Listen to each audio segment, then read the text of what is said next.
2020년 10월 8일 목요일, 오늘은 시편 19편 말씀입니다. 하늘이 하나님의 영광을 선포하고 궁창이 그의 손으로 하신 일을 나타내는도다.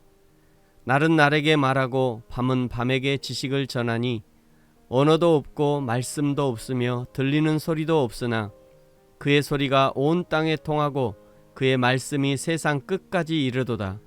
하나님이 해를 위하여 하늘에 장막을 베푸셨도다.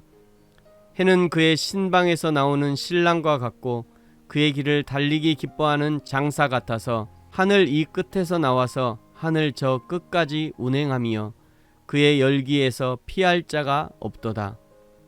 여호와의 율법은 완전하여 영혼을 소성시키며 여호와의 증거는 확실하여 우둔한 자를 지혜롭게 하며 여호와의 교훈은 정직하여 마음을 기쁘게 하고 여호와의 계명은 순결하여 눈을 밝게 하시도다.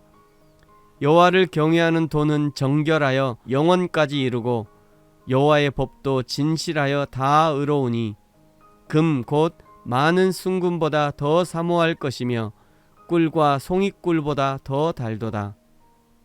또 주의 종이 이것으로 경고를 받고 이것을 지킴으로 상이 크니이다.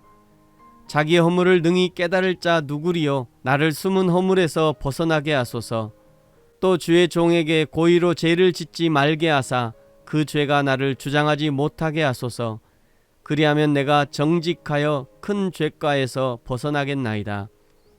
나의 반석이시요 나의 구속자이신 여호와여, 내 입의 말과 마음의 묵상이 주님 앞에 연락되기를 원하나이다. 아멘. 시편 19편은 크게 세 단락으로 구성되어 있습니다.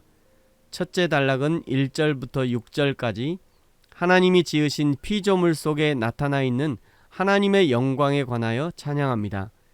3절에 언어도 없고 소리도 없지만 날은 날에게 밤은 밤에게 하나님의 지식을 전달합니다.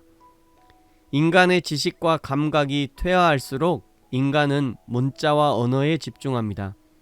하나님이 태초에 천지를 창조하셨을 때, 그리고 아담에게 하나님의 영을 불어넣으셔서 생명이 되게 하셨을 때, 그때 아담은 거의 하나님 수준의 지식을 가지고 있었습니다. 아담이 이름을 지었다는 것은 이름을 지어준 그 대상의 생물학적 특징과 하나님이 부여하신 사명을 정확하게 간파했다는 것입니다. 그러나 인간이 죄를 지은 후 인간의 지식과 감각은 퇴화하기 시작했고, 이제는 문자가 아니고서는 지식을 전달하기 어려운 지경에 이르게 되었습니다. 개인적인 의견입니다만 인간이 문자를 개발한 것은 지식 전달을 위한 최고의 발명품이 아니라 지식 전달을 위한 최후의 수단이 아니었을까 생각합니다.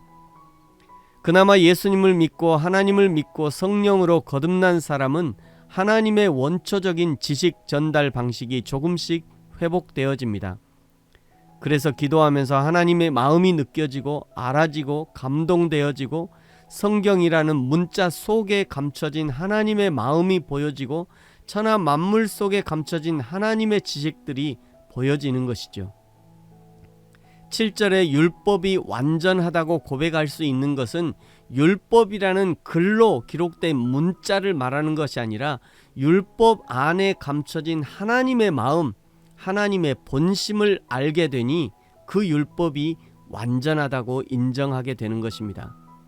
7절부터 9절까지는 완전한 대구법을 통해서 하나님의 율법의 성질과 효능을 성도들에게 알려줍니다. 첫째, 여호와의 율법은 완전하여 영혼을 소성시킵니다. 둘째, 여호와의 증거는 확실하여 우둔한 자를 지혜롭게 합니다. 셋째, 여호와의 교훈은 정직하여 마음을 기쁘게 하고, 넷째, 여호와의 계명은 순결하여 눈을 밝게 합니다. 다섯째, 여호와를 경외하는 도는 정결하여 영원까지 이르고, 여섯째, 여호와의 법도 진실하여 다 의롭습니다. 그러니 시편 1편 2절에 오직 여호와의 율법을 즐거워하여 그 율법을 주야로 묵상하는 의인은 3절, 그는 시냇가에 심은 나무가 철을 따라 열매를 맺으며 그 잎사귀가 마르지 아니함 같으니 그가 하는 모든 일들이 다 형통하고, 6절에 여호와께서 인정하시는 인생이 되어지는 것이죠.